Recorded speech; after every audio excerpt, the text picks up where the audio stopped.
The Adventures of Baron Munchausen, 1988 film from Terry Gilliam, starring John Neville, Eric Idle, Sarah Polley, Jonathan Pryce, and Uma Thurman in her first ever film role, as well as an uncredited and unexpected Robin Williams appearance.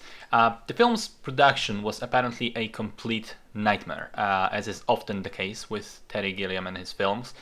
Chaotic schedule, overambitious designs and elaborate sets, and various misfortunes, including bad weather, meant that the film went over budget before it even began shooting any footage.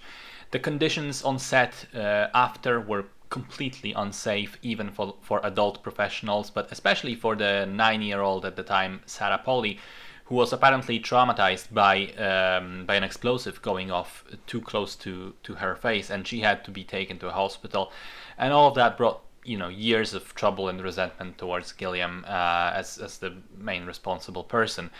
Robin Williams was cast after the budget had already run out. He came to the studio in UK straight from a transatlantic flight, came in, rapidly recorded his performance, which contained mostly improvised dialogue, as is often the case with Williams. Then he left, receiving no credit and no money for it. And then after the movie was done, the studio essentially buried it because of inter-studio politics. There were changing heads of the studio, changing producers at the time, and essentially the new guard didn't want any of the leftover stuff from the old guard to succeed. So the film got an extremely tiny release and was essentially a commercial failure. So taking all of this into account, it's a wonder that it's actually as good as it is, especially when you take into account, additionally, the consideration of the nature of its story. It takes place in the 18th century, in a nondescript city being besieged by a Turkish sultan and his army. Nobody seems to even remember why they've been at war, and the people mostly try to survive in ruins. And one of their only sources of joy is a local theater, which puts out a play called The Adventures of Baron Munchausen. The play details the exaggerated exploits of the legendary titular character, who seems to be embellishing and outright lying and making up stuff like meeting the Sultan and being swallowed by a giant fish. So it's mostly fantasy, until one night the performance is interrupted by a man coming on stage claiming to be the real Baron Munchausen. And he says all of this happened in reality, and he ends up telling the rest of the story at the behest of the theater group owner's daughter. What follows is a strange blend of story, recollection, and new adventure, where the Baron and the girl end up traveling the world to go get his group of friends back together and break the siege. So, according to Terry Gilliam, the film is meant to be the final part of the unofficial trilogy, along with Time Bandits and Brazil. Each of them is thematically about the nature of imagination and its impact on the human lives at various stages of those lives. Time Bandits is about childhood, Brazil about adulthood, and Munchausen is about old age.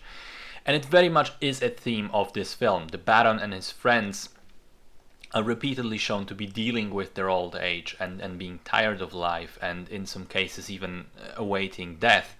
But the stories and adventures reinvigorate them, even quite literally. There's this ongoing conceit of the Baron having varying degrees of old man makeup throughout the film, and whenever he feels defeated or helpless, he looks much older, but whenever he's in the middle of an adventure, he gets younger again.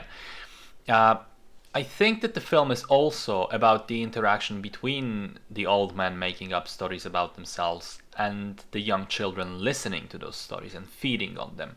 The Baron agrees to tell the story, as much for himself as he does for the little girl. And I think the film is meant to sort of represent that sort of unique bond that many of us have had in our childhoods with grandparents and other older figures in life.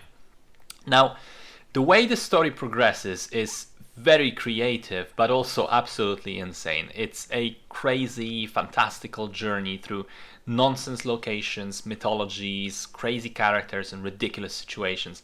At times, it feels very Monty Python-esque, perhaps even more than Gilliam's other films, but it never loses sight of that of that emotional journey at its heart. Despite all the foolishness surrounding it, it doesn't really compromise its core. The performances are all very entertaining. The special effects and sets and costumes are all terrific. And the film on the whole is a whole lot of fun. It is wildly insane, and it does feel like a fantasy adventure for younger audiences at times, so you have to take that sort of into account. But it also does have the sort of emotional meat of the story that it can be read into as adults, as older people. So I think it is a competent film in terms of exploring the themes that it wants to explore. So at what it's doing, I think it's doing a very good job.